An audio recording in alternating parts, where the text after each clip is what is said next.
ఇక ration కార్డుదారులకు shocking news. ఇక ఈ నెల 30 వరకే ఛాన్స్, ఆ తర్వాత కష్టమే అంటున్నారు. ఇక రేషన్ దుకాణాల్లో అక్రమణలను అరికట్టేందుకు ప్రభుత్వం కొత్త స్మార్ట్ కార్డులు తెచ్చింది. కానీ చాలామంది లబ్ధిదారులు, ముఖ్యంగా వలస వెళ్ళిన వాళ్ళు ఇంకా కార్డులు తీసుకోలేదు. అనకాపల్లి మండలంలోనే వేలాది కార్డులు మిగిలిపోయాయి. ఈ నెల 30 లోపు కార్డులు తీసుకోకపోతే అవి రద్దవుతాయని అధికారులు హెచ్చరిస్తున్నారు. అలాగే ప్రతి 5 ఏళ్లకొకసారి ఈకేవైసీ చేయించుకోవాలని, లేదంటే పథకాలు ఆగిపోతాయని సూచిస్తున్నారు. ఇక ఆంధ్రప్రదేశ్ ప్రభుత్వం రేషన్ దుకాణాల్లో అక్రమాలను అరికట్టేందుకు కొత్త స్మార్ట్ కార్డులను 3 నెలల క్రితం జారీ చేసింది. గ్రామ సచివాలయాల సిబ్బంది, రేషన్ డీలర్ల పర్యవేక్షణలో ఈ కార్డుల పంపిణీ జరుగుతుంది. అయితే 3 నెలలు గడిచినా కూడా వేలాది కార్డులను లబ్ధిదారులు తీసుకోలేదు. ప్రధానంగా వలస వెళ్లిన లబ్ధిదారులకు కార్డులు తీసుకోవటం కష్టంగా మారింది. అలాగే మరికొందరు కూడా కార్డులు తీసుకోలేదు. దీనివల్ల వేలాది కార్డులు ఇంకా పంపిణీ కాకుండానే ఉండిపోయాయి.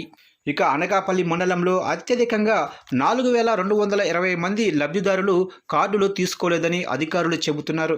ఇక చోడవరం, నర్సీపట్నం, అచ్యుతాపురం, యలమంచిలి, పాయకరావుపేట, మడుగుల, పరవాడ, రాంబిల్లి, కోటవరట్ల, రవికామతం, కాశీకోట, అలాగనే నాతవరం, ముచ్చిపేట, గోలుగొండ, నక్కపల్లి, కే కోటపాడు, చీటికాడ, దేవరాపల్లి, మునగపాక, ఎస్ రాయవరంలో చాలామంది కార్డులు తీసుకోలేదు.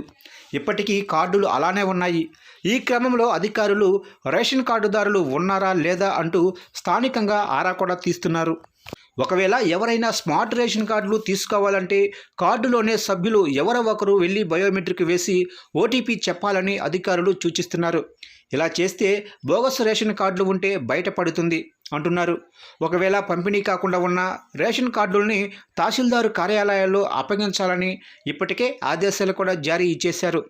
లబ్ధిదారులు ఈ నెలాఖరు నాటికి కార్డులు తీసుకోకపోతే వాటిని వెనక్కు పంపేస్తామని పౌర సరఫరాల శాఖ అధికారులు హెచ్చరిస్తున్నారు. ఒకవేళ ఎవరైనా రేషన్ కార్డు తీసుకోవాల్సిన వాళ్ళు ఉంటే తీసుకోవాలని సూచిస్తున్నారు. ఈ నెల 30 తర్వాత కార్డుల్ని వెనక్కు పంపిస్తామంటున్నారు.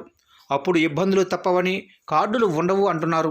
మరోవైపు రాష్ట్రంలో రేషన్ కార్డుదారులు ఉన్నవారు వారి వివరాలను ప్రతి 5 ఏళ్లకొకసారి తప్పనిసరిగా అప్డేట్ చేసుకోవాలని అధికారులు సూచిస్తున్నారు. ప్రతి ఒక్కరూ దీనికోసం ఈకేవైసీ చేయించుకోవాలంటున్నారు. ప్రధానంగా కేంద్ర, రాష్ట్ర ప్రభుత్వాలు అందించే పథకాలకు రేషన్ కార్డు ఆధారం కాబట్టి ఈకేవైసీ ప్రక్రియ పూర్తి చేయాలంటున్నారు. ఒకవేళ ఈకేవైసీ పూర్తి చేయకపోతే వారికి భవిష్యత్తులో పథకాలు నిలిపివేస్తారని హెచ్చరిస్తున్నారు. అలాగే రేషన్ కార్డులో ఉన్న సభ్యులందరి వివరాలు సరిగ్గా ఉన్నాయో లేదో తెలుస్తుంది. ముఖ్యంగా కార్డుల్లో చిన్నపిల్లలు ఉంటే వారి వేలిముద్రలను నమోదు చేయాలంటున్నారు.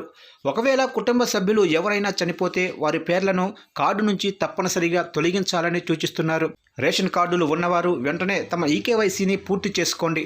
రేషన్ కార్డులు ఉన్నవారు ఈ 2 విషయాలను గమనించాలని అధికారులు సూచిస్తున్నారు.